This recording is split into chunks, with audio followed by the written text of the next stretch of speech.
Bonjour à tous, c'est David de la chaîne L'Orme Vert. Bienvenue dans cette nouvelle vidéo. Alors aujourd'hui, je vais vous parler des aliments gris et des symptômes qui peuvent être associés à leur consommation. Pour commencer, c'est quoi un aliment gris? Eh bien, un régime cétogène.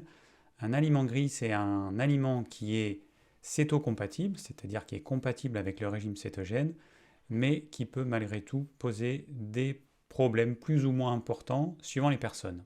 Alors là, je vous parle du régime cétogène, mais c'est valable quel que soit votre mode alimentaire. Alors pourquoi on a ces aliments gris en régime cétogène? Tout simplement parce qu'en régime cétogène, le but est de consommer beaucoup de lipides, très peu de glucides, et donc en supprimant une bonne partie des glucides qu'on consommait avant, on va essayer de se rabattre sur des aliments qui sont pauvres en glucides, mais qui vont permettre d'avoir des succès d'années d'aliments qu'on pouvait consommer avant. On a par exemple un pain cétogène, on peut avoir des biscuits cétogènes, on peut avoir tout un tas d'aliments cétogènes. Pour autant, ce ne sont pas forcément des aliments qui sont bons pour nous et dans tous les cas, il ne faut pas les consommer tous les jours. Pourquoi? Tout simplement parce que ces aliments vont entraîner une réaction de défense qu'on appelle l'inflammation. Alors je vais commencer par vous lister les symptômes qu'on peut avoir quand on mange de tels aliments. Ensuite, dans un deuxième temps, on va voir quels sont ces aliments. Et pour finir, je vais vous parler d'un livre qu'on m'a conseillé qui nous promet une alimentation cétogène hypotoxique. Alors on verra à la fin de cette vidéo si ce livre tient bien toutes ses promesses. Alors pour commencer, il faut comprendre ce qui se passe dans notre corps quand on mange un aliment qui ne nous convient pas. Si je schématise, certains composants de cet aliment, une fois dans la circulation sanguine, ne vont pas être identifiés comme des nutriments qui sont utiles pour le corps. Bien au contraire, ils seront identifiés comme des substances inutiles, nuisibles ou même toxiques. Le corps va donc devoir neutraliser ces molécules, puis les éliminer. Et le mécanisme mis en œuvre dans le corps qui permet ça, c'est ce qu'on appelle l'inflammation. Et cette inflammation, elle fait appel notamment à nos cellules immunitaires pour faire le boulot. Or, nos cellules immunitaires carburent au glucose. Voilà, donc là je pense que vous l'aurez compris. Si je mange un aliment qui n'est pas top et qui va générer une inflammation, cette inflammation, elle va entraîner une hausse de ma glycémie, donc de mon glucose dans le sang, tout ça pour nourrir mes petits soldats du système immunitaire. Alors donc qu'est-ce qu'on peut avoir comme symptômes? Le premier, c'est donc une glycémie qui peut monter avec une cétonémie, c'est-à-dire une quantité de cétone dans le sang qui baisse. Alors normalement, les deux sont antagonistes. Normalement, quand notre glycémie augmente, on produit plus d'insuline pour faire baisser cette glycémie, et quand l'insuline, le taux d'insuline dans le sang augmente, notre production de cétone diminue. Alors c'est pour ça que je pense que c'est pas mal de mesurer au moins de temps en temps son taux de glucose sanguin et son taux de cétone, parce que ça permet de vérifier que tout fonctionne à peu près correctement. Je pense qu'il y a un certain nombre de personnes qui suivent un régime cétogène et qui se leurrent, qui ne prennent pas de mesures et qui ne se rendent pas compte qu'en fait elles ont des taux de cétone qui sont basses et une glycémie qui peut être anormalement élevée. Ensuite, le deuxième symptôme, ça va être un sommeil perturbé, un sommeil qui sera de moins bonne qualité, qui sera moins réparateur. On peut dormir suffisamment, voire beaucoup, et se sentir fatigué le matin. Alors je vous dis moins réparateur, de moins bonne qualité, à comparer avec un sommeil qui était bon. Et donc quand vous allez manger ces aliments, le soir même, voire le lendemain, vous pouvez avoir un sommeil qui va être vraiment de moins bonne qualité. Donc ça, c'est un indicateur. On peut avoir également les sinus congestionnés. Là, on va se rendre compte que l'air, il a un peu plus de mal à passer dans le nez. On peut avoir l'impression de forcer un petit peu plus ou d'avoir le nez bouché. Là encore, c'est une alerte qu'il y a probablement quelque chose qu'on a mangé qui ne plaît pas à notre corps. On peut aussi avoir une prise de poids. On peut prendre 2, 3, 4 kilos en à peine 24 heures. Alors évidemment, ce n'est pas de la graisse qu'on apprend en 24 heures, c'est de l'eau. C'est simplement que cet aliment gris a généré une inflammation qui elle-même a entraîné une rétention d'eau. Alors pourquoi cette rétention d'eau? Le corps peut réagir en retenant de l'eau, tout simplement pour diluer les toxines et pour aider à les éliminer. Et puis l'augmentation du niveau d'insuline peut entraîner une rétention d'eau et de sodium. Comme j'ai dit dans d'autres vidéos, l'insuline va entraîner une rétention d'eau et de sodium, et quand on suit un régime cétogène, notre insuline va baisser, et donc naturellement, on va perdre cette eau et ce sodium qui étaient artificiellement retenus par les glucides. Donc là, du coup, inflammation, donc plus de glucose dans le sang, donc plus d'insuline, donc rétention d'eau. On peut également avoir des tensions musculaires. Alors moi, j'ai des tensions musculaires dans le dos,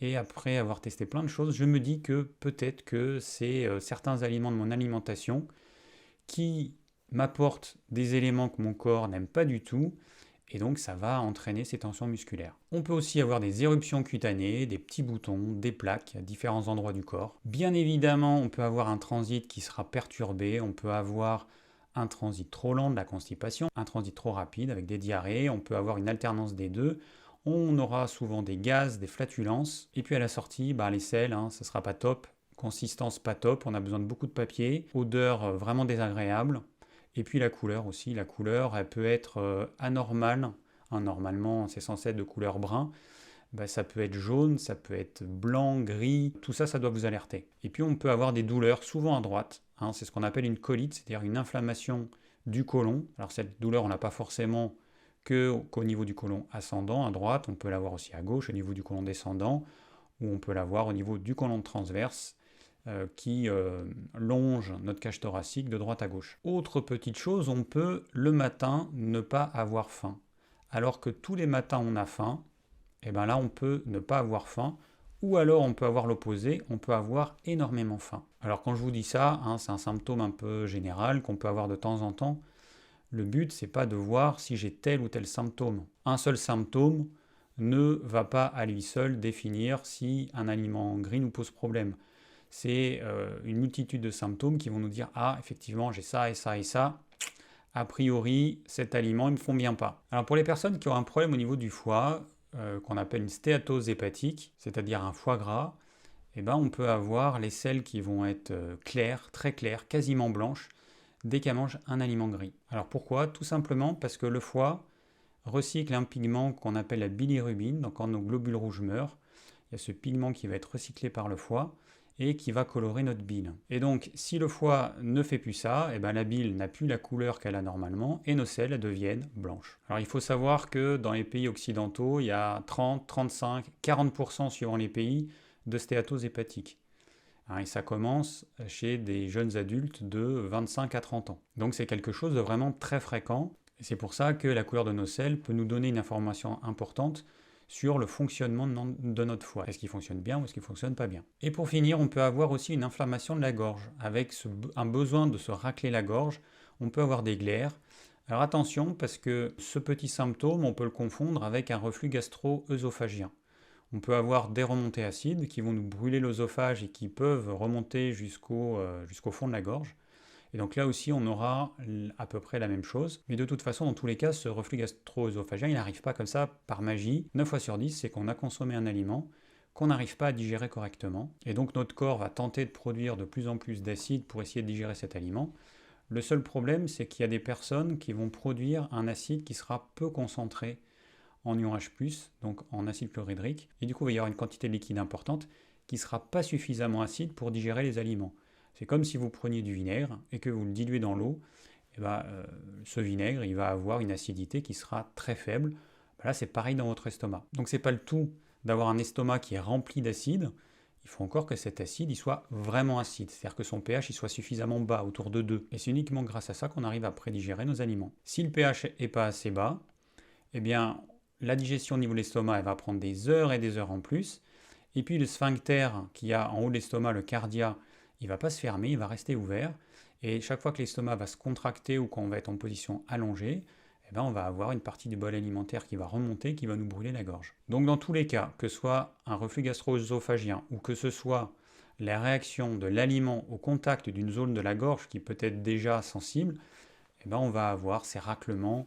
C'est pas du tout normal de faire ça tout le temps ou de voilà, c'est pas normal. Et on peut aussi avoir des troubles de l'humeur, de l'irritabilité, de l'agressivité, on se sent pas bien, on sent un mal-être. Il y a quelque chose qui ne va pas, qui n'est pas normal. Maintenant, on va voir ce que sont ces aliments gris, donc ces aliments cétocompatibles qui peuvent nous poser problème. Comme je vous l'ai dit en intro, peu importe qu'on suive un régime cétogène ou pas, ces aliments, de toute façon, posent problème à la plupart d'entre nous. Alors le premier aliment, ou la première catégorie d'aliments, ce sont les oléagineux. Et ça, on les trouve dans plein de livres avec des recettes cétogènes. Et donc les oléagineux, c'est quoi? Ce sont les amandes, les noisettes, noix de cajou, noix du Brésil, noix de pécan, noix de macadamia, les noix aussi, les noix de Grenoble. Voilà, tous ces oléagineux peuvent poser problème. Et même la noix de macadamia, qui est censée moins poser de problème, parce que notamment elle contient beaucoup de lipides et elle contient peu de protéines, puisque le côté problématique, ce sont les protéines contenus dans ces aliments. Alors après, ce qu'il peut y avoir également, ça peut être des oléagineux trop riches en acides gras polyinsaturés qui vont très vite s'oxyder. Et moi, c'est vrai que les noix du Brésil, je les déconseille systématiquement parce que toutes les noix du Brésil que j'ai consommées toute ma vie, toujours elles sentent le rance. Et donc malheureusement, même la noix de macadamia, même la noix de pécan, qui sont des noix qui sont très riches en lipides, eh bien si vous en consommez trop et trop régulièrement, c'est sûr que ça va vous poser problème si vous êtes sensible à ça. Ensuite, on peut avoir la noix de coco qui pose problème. Alors encore une fois, la noix de coco, c'est quelque chose qui est considéré comme hypotoxique en régime cétogène, sauf que mon expérience, celle de François et puis celle de patients, m'ont montré que la noix de coco, c'est pas du tout anodin et qu'on ne peut pas en consommer comme ça tous les jours, en tout cas pas tout le monde. Alors je ne sais pas la raison exacte, mais en tout cas, ça pose problème. Voilà, ça pose problème à certaines personnes. Donc dans la noix de coco, on va avoir la farine de coco, de la poudre de coco, du manna de coco, c'est-à-dire la noix de coco broyée, donc qui a un très fort goût de noix de coco, qui est gras, que c'est super bon à manger. Alors ça, c'est pareil, ça c'est pour les personnes sensibles, ça ne va pas le faire. On a aussi évidemment la crème de coco, du lait de coco, l'huile de coco.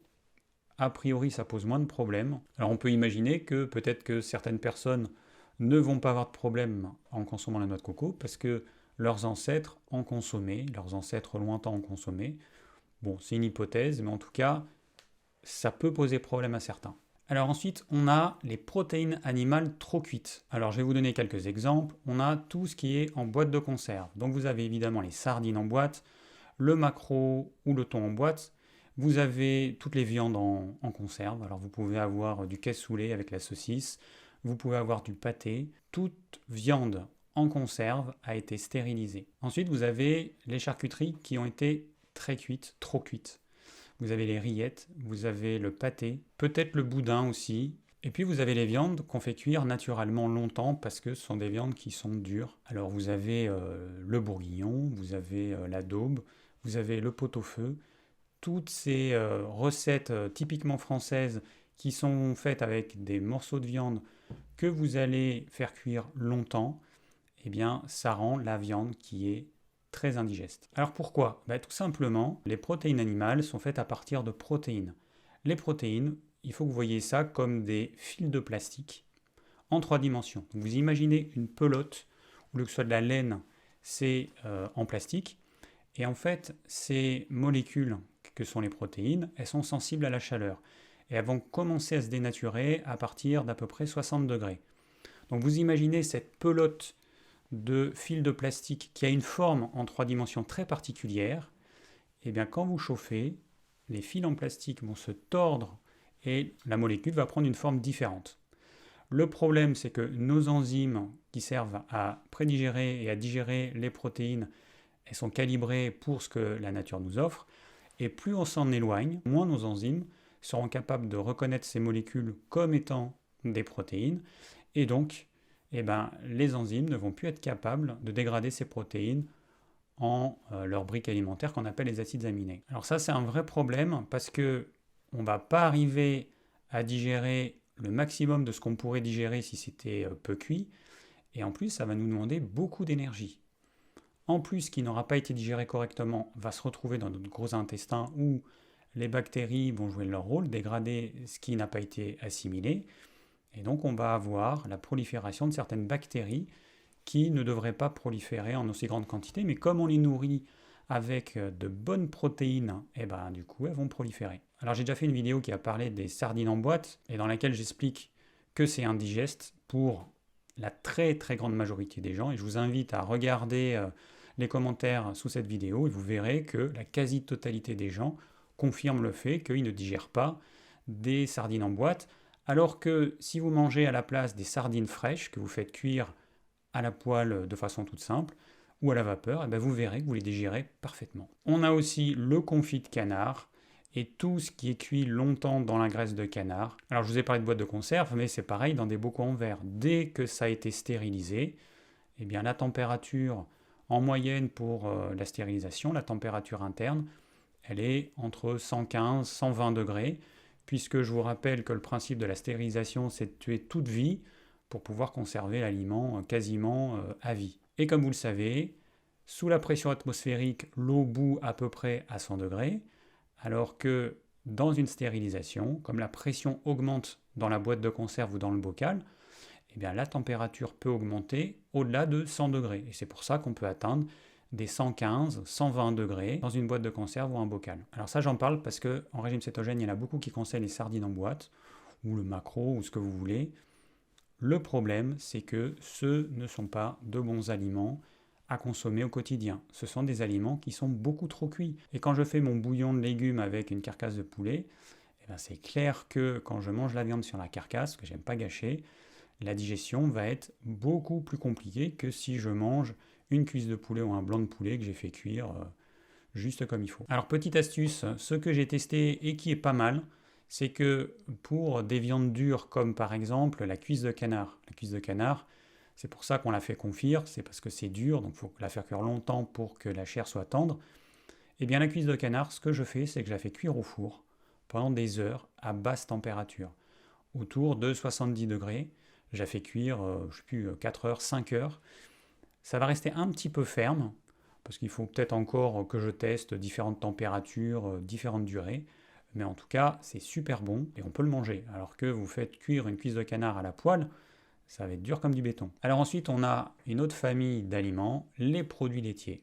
Alors ça, si vous avez jamais entendu dire que les produits laitiers peuvent poser problème, je ne sais pas ce que vous faites là. Donc les produits laitiers, ça peut poser problème, même s'ils sont au lait cru, même si ce sont des caséines bêta A2, c'est-à-dire celles qui poseraient le moins de problèmes. Là encore une fois, je parle par expérience. Moi, François, les patients, c'est très simple, hein. Quand on mange du fromage de chèvre ou de brebis, donc a priori c'est de la bêta A2 au lait cru, et qu'on fait ça pendant quelques jours, et qu'au bout de quelques jours on commence à avoir des problèmes de peau, ou des problèmes digestifs, ou des douleurs articulaires, un sommeil perturbé, là on se dit quand même il y a quelque chose dans les produits laitiers qui pose problème. Et le problème c'est que les produits laitiers dans les recettes cétogènes on les trouve partout.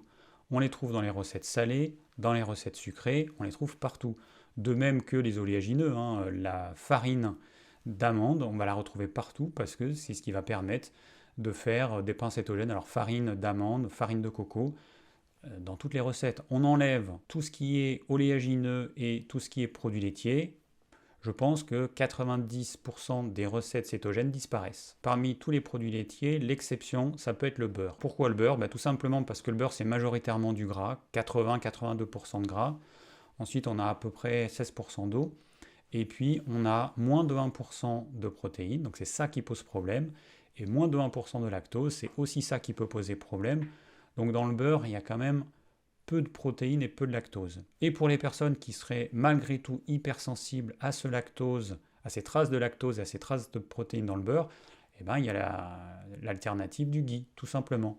Le ghee, qu'on appelle aussi beurre clarifié, eh ben, c'est tout simplement concentrer uniquement la matière grasse du beurre. On élimine la protéine, on élimine le lactose et on élimine l'eau. Et on se retrouve avec un produit qui contient 99, un peu plus de 99% de matière grasse. Pour moi, je l'ai déjà dit dans pas mal de vidéos, le produit laitier c'est un aliment plaisir qui doit être utilisé ou comme condiment ou de façon exceptionnelle, mais en aucun cas c'est un aliment qui peut être consommé au quotidien par la majorité des gens. Même si c'est un produit fermier, de qualité, au lait cru, fait à partir de lait de race ancienne de vache, et le problème c'est que l'expérience nous montre qu'il y a encore beaucoup trop de personnes qui ne supportent pas les produits laitiers, sauf le beurre. Alors là, je vais vous parler d'un aliment que vous n'imaginez pas qui peut poser problème, c'est l'olive, l'huile d'olive et donc les olives. Voilà. Alors ça aussi, ça peut poser problème. Il peut y avoir plusieurs raisons. Donc l'olive, elle contient naturellement des salicylates qui peuvent poser problème à pas mal de personnes. Donc, est-ce que c'est ça ? Il y a un petit peu d'oxalate. Est-ce que c'est ça ? J'en sais rien. Ou est-ce que c'est d'autres substances ? En tout cas, manger de la purée d'olive tous les jours, au bout de quelques jours, il y a certaines personnes, toujours pareil, elles vont avoir des problèmes. Et l'huile d'olive en excès peut poser problème. Alors, je vous en parle parce que il y a des personnes qui, pour différentes raisons, ne veulent pas consommer d'huile, de matière grasse d'origine animale. Elles ont peur des acides gras saturés, donc elles vont se tourner vers l'huile d'olive, qui semble une bonne alternative. Mais encore une fois, il y a aucun corps gras qui est idéal pour tout le monde. L'huile d'olive conviendra très bien en quantité importante à certains, mais par contre, à d'autres, ça ne conviendra pas. Et il faudra impérativement aller vers les acides gras saturés. À ce propos, je vous rappelle que le gras des ruminants qui mangent de l'herbe, il est composé à 50% d'acides gras saturés, à 40% d'acides gras monoinsaturés, et notre composition corporelle à nous, notre gras aussi, eh ben, il a à peu près ce même rapport. Et qu'on va fabriquer notre cholestérol à partir du gras saturé. Et le cholestérol, c'est un nutriment qui est absolument essentiel au bon fonctionnement de notre corps. Donc à vouloir supprimer tout acide gras saturé, eh ben, on risque certains problèmes de santé plus ou moins importants. Donc ce n'est pas une bonne idée. Moi, ce que je conseille, c'est d'alterner, c'est de varier les matières grasses qu'on va consommer. C'est bien de consommer un petit peu d'huile d'olive, par exemple, avec notre crudité. Et c'est bien de consommer des acides gras, par exemple, de la graisse de bœuf bio, de consommer également de la graisse de porc, mais uniquement avec des porcs bio élevés en plein air. On peut consommer, pour ceux qui la supportent bien, de l'huile de coco. Voilà, alterner les sources de gras puis le beurre, évidemment, un bon beurre bio également, idéalement cru. Voilà, alterner les sources de gras, c'est important. Donc l'huile d'olive, ou la purée d'olive, ou les olives, ça peut poser problème. Il y a aussi les traitements qui sont faits sur les olives. Les olives conventionnelles, franchement, c'est pas top. Après, les olives bio, j'en ai goûté.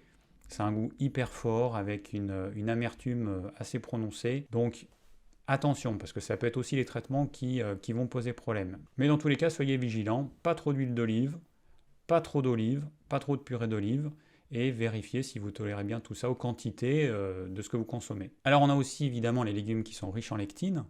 Alors les lectines, ce sont des substances que les plantes produisent parce qu'elles n'ont pas la possibilité de courir comme les animaux pour s'enfuir. Un animal, s'il y a un prédateur, il a la possibilité de s'enfuir. Une plante, elle n'a pas de jambes, elle ne peut pas s'enfuir.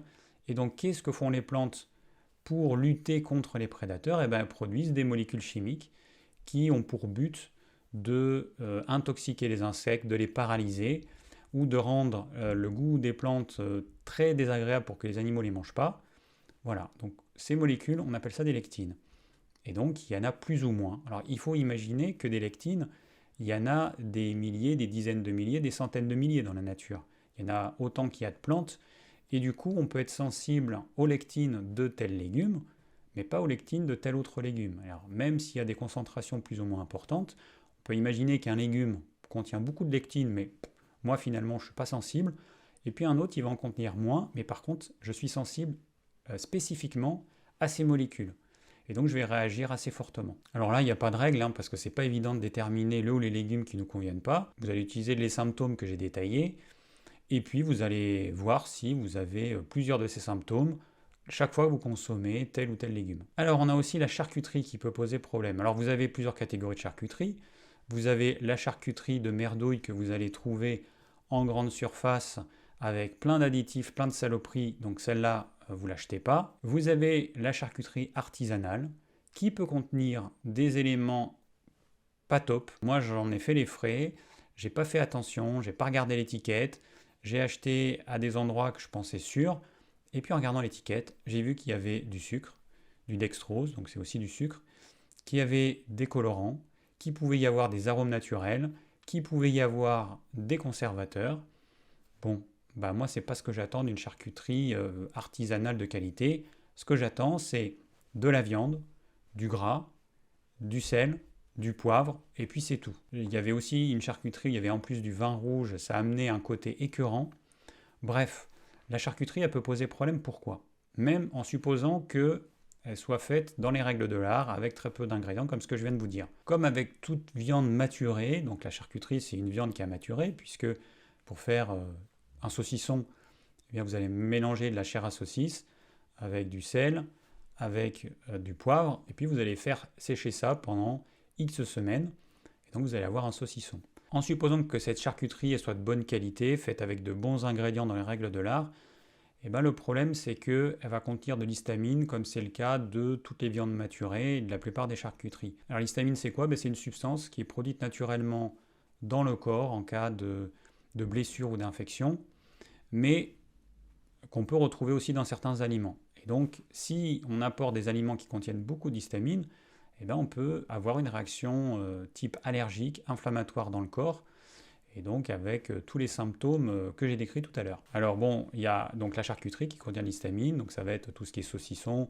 les saucisses sèches, le salami, ça peut être le jambon cru, mais on va aussi avoir les fromages fermentés, on va aussi avoir les fruits de mer, on va aussi avoir les poissons fumés, ou même les viandes fumées évidemment, et puis les légumes fermentés. Voilà, donc ça fait pas mal d'aliments qui peuvent poser problème à certains. Donc attention, c'est pas parce que c'est fait de façon artisanale que c'est un aliment qui va vous convenir à 100%. Alors au sujet de l'histamine, évidemment ça dépend de la sensibilité de chacun. Certains sont sensibles à l'histamine, d'autres peu sensibles.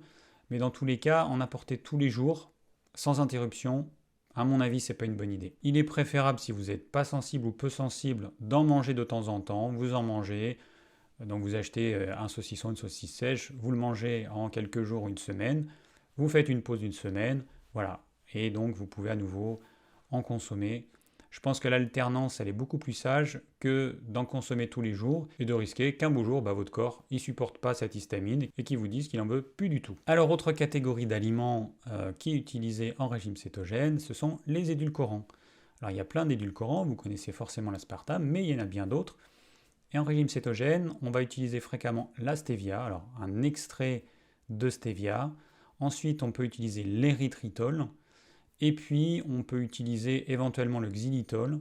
Alors, l'érythritol et le xylitol, ce sont des alcools de sucre qui vont entraîner des fermentations dans le gros intestin et qui peut gêner fortement les personnes avec un ventre hyper gonflé, avec des gaz abondants, avec une sensation hyper désagréable. Donc ça, c'est un problème. L'extrait de stevia, c'est fabriqué de façon chimique, donc ça n'a absolument rien de naturel. Alors la différence, c'est qu'on consomme de toutes petites quantités par rapport à l'érythritol. Et puis le gros problème qu'on a, c'est que en dehors de l'aspect désagrément qu'on peut avoir sur notre microbiote, il y a un retour des addictions au sucre qui peuvent réapparaître à cause de la consommation de ces édulcorants, parce que le sucre appelle le sucre. Alors il y en a certains qui pensent que quand on démarre un régime cétogène, c'est bien de faire une transition et de continuer à manger des desserts ou des aliments sucrés à base d'édulcorants. Et donc ça faciliterait la transition, sachant que le but c'est de plus du tout consommer de ce type d'aliments sucrés. Bon, moi je pense pas, sauf exception, je pense pas que ça fonctionne comme ça. Très sincèrement, le sucre appelle le sucre. Quand vous commencez à en manger un petit peu, vous avez envie d'en manger toujours plus. En revanche, quand vous arrêtez d'en manger, vous allez passer 1 voire 2 semaines, vous allez être un petit peu accro parce que votre cerveau il a besoin de son shoot de sucre, son shoot de dopamine, et puis ensuite, l'envie va disparaître. Donc pour moi, la meilleure solution, c'est de ne plus manger d'aliments sucrés, plus du tout, et ça va très vite. C'est quoi 2 semaines dans une vie? C'est rien en fait. Voilà, donc pour moi, c'est vraiment le piège de ces édulcorants, c'est de nous maintenir dans notre addiction au sucre ou de nous faire replonger. Alors un autre aliment qui est aussi consommé en alimentation cétogène, c'est le chocolat. Même du chocolat à 100% de cacao peut poser problème à certains. Il y a la théobromine. Alors la théobromine, c'est une petite sœur ou une cousine de la caféine. Et donc ce que ces molécules font, c'est très simple. Du matin jusqu'au soir, plus vous êtes en activité, plus vous allez produire une molécule qui s'appelle l'adénosine. Et plus vous avez d'adénosine, plus vous êtes fatigué. Et donc c'est normal que le soir, vous avez produit une certaine quantité d'adénosine et vous allez être fatigué, vous allez avoir envie de dormir. Sur nos cellules, on a des récepteurs à adénosine.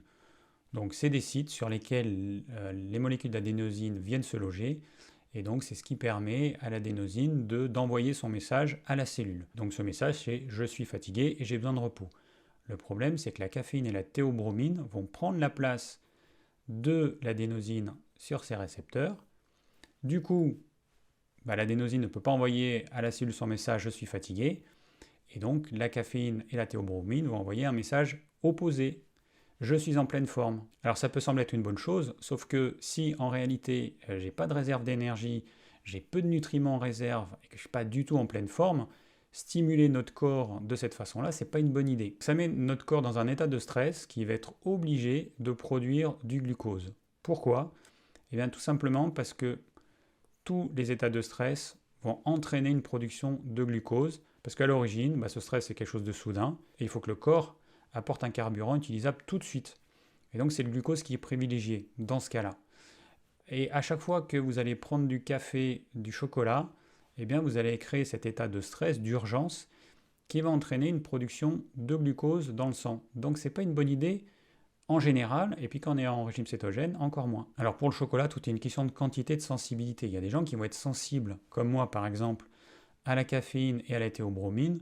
Donc je sais que moi, si je prends 2 carrés de chocolat noir à 98%, je vais avoir mon cœur qui va battre la chamade. Il y a des personnes qui sont moins sensibles, mais attention, parce que plus on en mange, plus on a besoin d'en manger et moins on est sensible. Donc ça peut être un cercle vicieux. Moi, la seule solution que j'ai trouvée, c'est de ne plus en consommer, sauf ponctuellement, mais sinon j'en consomme plus parce que je ne suis pas capable de consommer un demi-carré à la fin de chaque repas. Voilà. Et puis après, il y a ce côté psychostimulant, parce que la caféine va donc avoir une action stimulante sur notre cerveau. Ça peut être bien ponctuellement. Tous les jours, tout le temps, stimuler notre cerveau, je pense que ce n'est pas une bonne idée. De toute façon, avec le temps, cette stimulation diminue, ça nous oblige à augmenter les quantités si on veut maintenir le même niveau de performance intellectuelle. Le café et le thé, voilà, c'est pareil. Donc la théine, c'est en fait de la caféine, c'est exactement la même molécule. Donc là, encore une fois, ça dépend de la sensibilité de chacun, mais malgré tout, ce n'est pas une bonne idée. Boire un café de temps en temps, pourquoi pas? Mais il faut savoir que chaque fois que vous allez boire un café, vous allez avoir une augmentation de votre glycémie. Tout simplement parce que vous mettez votre corps dans un état d'urgence, de stress. Alors c'est vrai que ces deux boissons, elles sont souvent conseillées en régime cétogène. Moi, je ne les conseille pas. Je ne les conseille pas au quotidien. Ça peut être de temps en temps, pourquoi pas.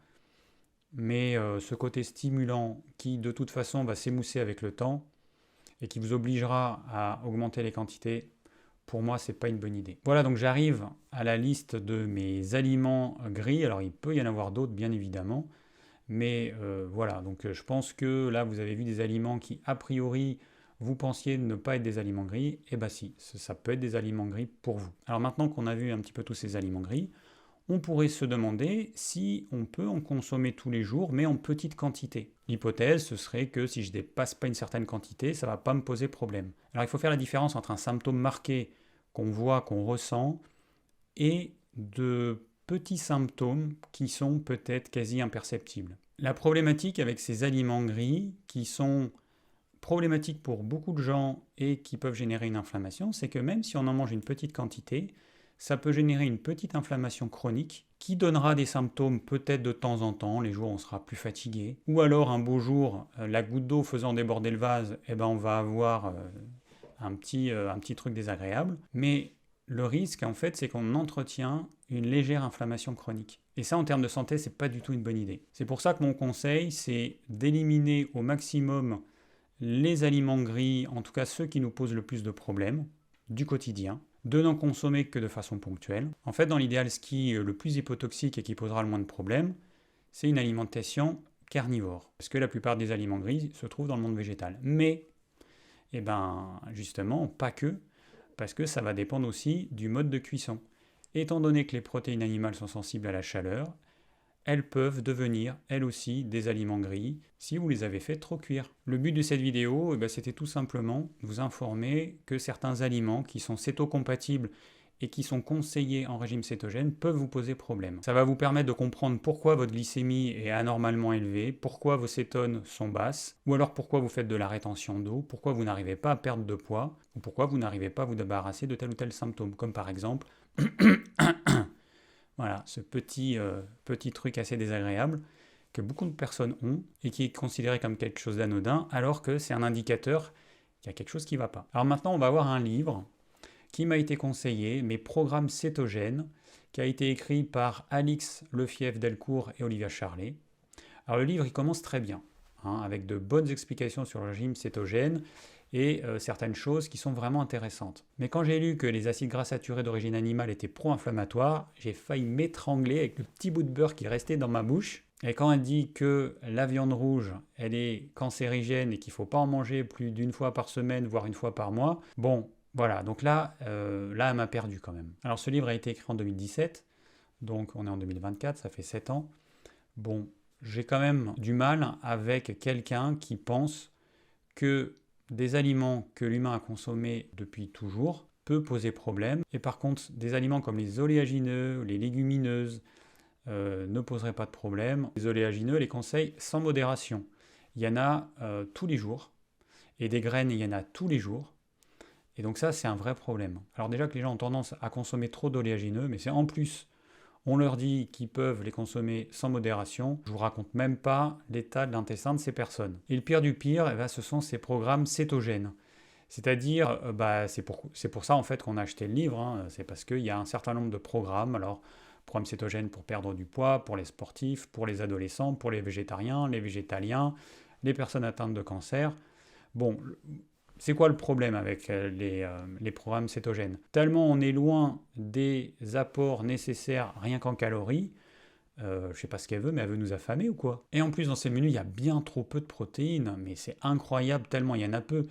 Et ça tourne en gros 2 œufs, donc dans une journée, hein, 2 œufs, et puis quelques sardines en boîte, ou des maquereaux en boîte, ou un peu de blanc de poulet, ou du confit de canard.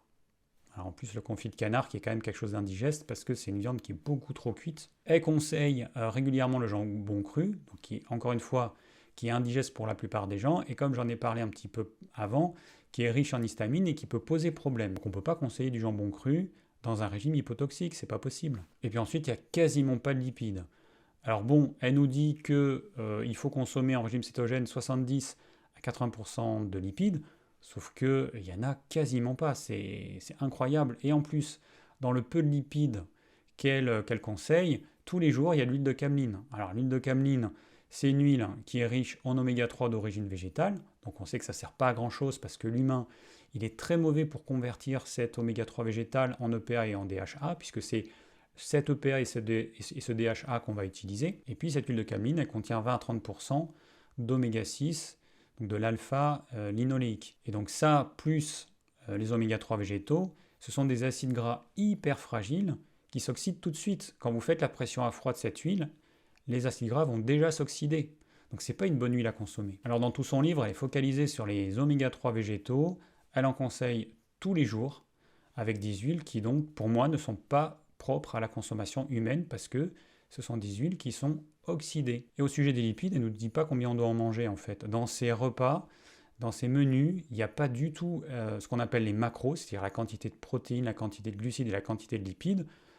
On ne sait pas en fait combien on doit en consommer. Donc combien dans le menu qu'elle me donne sur une journée, le lundi, on va voir quelques exemples après, mais combien il y a de lipides dans son menu, combien il y a de protéines, est-ce que j'en mange assez? Impossible de le savoir. Ensuite, dans ces menus, il y a beaucoup trop d'oléagineux et de graines. En fait, elle en met à chaque repas. C'est pas compliqué. Vous avez des noix. Alors, elle conseille une petite crudité avec des noix et des graines de chanvre. Elle conseille, et donc il y a des recettes avec du fromage aux noix de cajou, un pain aux noix de macadamia. Bon, voilà, trop d'oléagineux et de graines, alors qu'on sait que c'est bourré de lectine et que là, pour le coup, c'est un vrai aliment pro-inflammatoire et qui n'est pas du tout hypotoxique. Elle conseille aussi trop d'avocats à mon sens, donc il y en a très régulièrement. Franchement, aujourd'hui, on sait que c'est pas écolo, ça demande beaucoup d'eau, même si les avocats, on les choisit pas au Pérou ou en Israël et qu'on choisit en Espagne, ça demande beaucoup trop d'eau en fait. Vous imaginez, il faut à peu près 1000 litres d'eau pour faire 3 avocats. Non mais c'est pas possible. Est-ce qu'on a besoin d'assécher certaines parties du monde juste pour qu'on puisse consommer nos avocats? Et ça, c'est un petit peu le manque de considération écologique qui me gêne très souvent, parce que c'est quelqu'un qui nous dit que c'est bien de consommer local de saison. Ouais, sauf que tous les oléagineux qu'elle conseille, c'est pas du tout local. Que les avocats, c'est pas local. Et puis il y a plein d'autres aliments. Alors la noix de coco, elle conseille évidemment plein de noix de coco. Bon, ça aussi, ça c'est un problème, hein. Ça fait partie aussi de ce qui ne me plaît pas. Et puis, elle conseille des protéines végétales en poudre. Non, mais comment on peut conseiller ça? Ce sont des produits ultra transformés. Je mets au défi quiconque de prendre des pois, du pois chiche, du soja, et de me faire une poudre dosée à 90% de protéines ou à 70% de protéines. Dites-moi comment vous pouvez faire. C'est un produit ultra transformé que seule l'industrie sait faire. Et en plus, ces poudres de protéines végétales, c'est indigeste. Et en plus, ça a un taux de conversion en protéines musculaires qui est faible, qui est beaucoup plus faible que la viande. Et pour finir, c'est bourré de lectine. Voilà. Alors la dernière chose qui me gêne, il y en a sûrement d'autres, mais voilà ce que j'ai listé, eh ben, c'est qu'elle maintient un dessert. Alors, ça va être soit du chocolat noir à 100%, soit un yaourt de coco, ça peut être aussi un yaourt avec des graines de chia au cacao, ou tout un tas de trucs, elle maintient le dessert. C'est pas une bonne idée en fait. Comme je l'ai dit, même si c'est peu sucré, même si elle propose des recettes qui sont peu sucrées, c'est pas une bonne idée. Alors déjà, on mange le cacao, que je sache, c'est pas local si on vit en France. Les yaourts de coco, que je sache, c'est pas local si on vit en France. Les yaourts aux graines de chia et au cacao, graines de chia, cacao, c'est pas local non plus.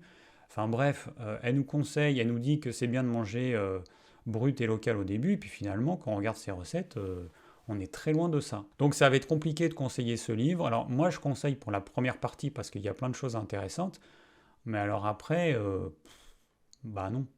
Alors elle a sévi une deuxième fois en 2020 avec un livre qui s'appelle Ma Bible du régime cétogène, que je n'ai pas lu, mais j'en vois pas l'intérêt, parce que ça va être la même chose. En fait, Joanne de la chaîne Super Keto a lu ce livre, et donc elle en a fait une vidéo, donc je vous mets le lien si ça vous intéresse. On est d'accord sur plein de choses. Non, malheureusement, c'était bien parti, hein. Je me suis dit, tiens, un livre qui parle du régime cétogène de façon hypotoxique, chouette, parce qu'il n'y en a pas des masses. Bah non, en fait, c'est pas du tout hypotoxique. Alors, je vais vous donner un petit exemple du programme cétogène hypotoxique de perte de poids. Alors, le lundi, au réveil, on prend de l'eau de source. Ensuite, comme petit déjeuner, on se fait un petit jeûne intermittent, donc on ne mange pas. Alors ça peut poser problème à plein de personnes. Je vous en parlerai dans une prochaine vidéo. Ensuite, toute la matinée, on boit des boissons matées, tisanes diverses. Ensuite, au déjeuner, on a un grand verre d'eau de source. Ensuite, on a 2 tranches de jambon cru, donc type jambon de Bayonne. Ensuite, on a une salade d'endive avec une cuillère à soupe d'huile de cameline, des éclats de noix et des graines de chanvre. Ensuite, on a un avocat, 1 à 2 carrés de chocolat noir à 100%, une tisane de cannelle. Alors, j'ai pas calculé les calories qu'il y a dans ce repas, donc moi en tout cas, je mange ça, je crève la dalle, hein. Ensuite, dans l'après-midi, on boit des tisanes. Et le soir, on a une omelette baveuse avec 2 œufs et une cuillère à soupe d'huile de coco. Ensuite, on a du chou vert ou du chou blanc râpé avec une cuillère à soupe d'huile de cameline. Toujours pareil, des éclats de noix et de graines de chanvre. Merci les lectines. Et puis en dessert, on a un yaourt aux graines de chia et aux épices. Merci les lectines encore.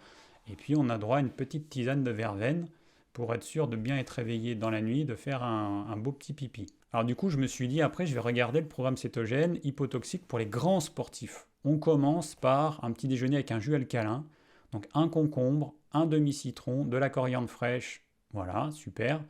Ensuite, au petit déjeuner, toujours, on a un avocat avec quelques graines de chanvre décortiquées, on a 2 œufs à la coque et une tisane. Et le gras, il est où? On a une cuillère à soupe d'huile de coco qui est mixée dans la tisane. Alors, grand sportif, je ne sais pas ce qu'il va faire comme sport, mais il ne va pas aller très loin à mon avis.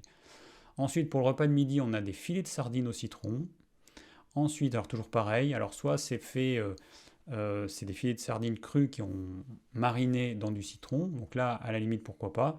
Si c'est des filets de sardines en boîte, c'est toujours pareil.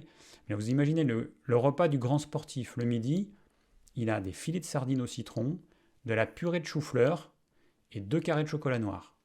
Point. Et au dîner, qu'est-ce qu'on a? On a une soupe de poireaux et de radis noirs et de miso. Le gras, je sais pas où il y en a. Et on a un yaourt au lait de coco. Donc en fait, que ce soit un grand sportif ou une personne qui veut perdre du poids, dans les deux cas, c'est des régimes hypocaloriques, mais à un niveau incroyable en fait. Il n'y a rien. Et le problème, c'est qu'elle ne donne aucune indication en termes de gras. Qu'est-ce que je dois consommer si je suis un grand sportif? Alors évidemment, donner un chiffre pour tout le monde, ça n'a aucun sens. Mais au moins donner une fourchette, donner au moins un ordre d'idée. Est-ce que je dois consommer 20 grammes de gras par repas? Plutôt 50? Plutôt 100? On n'en sait rien.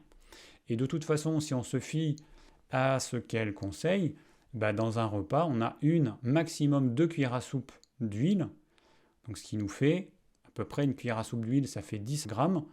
Donc c'est beaucoup trop peu en fait. Alors après, pour notre grand sportif, un autre jour, elle va conseiller le soir des légumes lacto-fermentés, donc avec une cuillère à soupe d'huile de cameline, toujours pareil, et puis des graines de chanvre décortiquées. Ensuite, on a du soja lacto-fermenté, des brocolis vapeur, avec du beurre de coco, et voilà. Donc là, c'est vraiment le repas des champions. Et le lendemain matin, on a un smoothie performance. Alors c'est quoi le smoothie performance? Alors c'est un avocat, une branche de céleri, 2 feuilles de chou kale et 8 olives Kalamata dénoyautées, 2 citrons, 5 feuilles de coriandre, 5 feuilles de basilic, 10 graines de citrouille crues moulues, 1 cuillère à soupe de graines de chia moulues, 1 cuillère à soupe de graines de chanvre moulues. Voilà, donc c'est un smoothie performance avec plein de lectine. Pour le déjeuner, on va avoir un confit de canard avec des choux de Bruxelles aux épices et un yaourt au lait de coco. Et le soir, qu'est-ce qu'on a? Une salade de radis noirs râpés, tartare d'olive, crackers à la choucroute. Bon, alors franchement, écrire un livre sur le régime cétogène et nous sortir des menus pareils, mais c'est n'importe quoi. Voilà, on arrive au terme de cette vidéo. Donc j'espère que vous aurez compris que ces aliments gris, que vous soyez en régime cétogène ou en régime classique, ils peuvent poser problème à tout le monde. Donc soyez vigilants aux symptômes que vous pouvez avoir suite à la consommation de ces aliments, sachant que ces symptômes, ils peuvent venir très rapidement, quelques heures après avoir consommé l'aliment, ou alors ils peuvent apparaître le lendemain. Donc soyez à l'écoute de votre corps et évitez de consommer ces aliments si vous vous rendez compte que votre corps n'en veut pas. Merci à tous d'avoir suivi cette vidéo, j'espère qu'elle vous a plu. Si vous avez des questions ou des commentaires, n'hésitez pas, et je vous dis à très vite pour une nouvelle vidéo.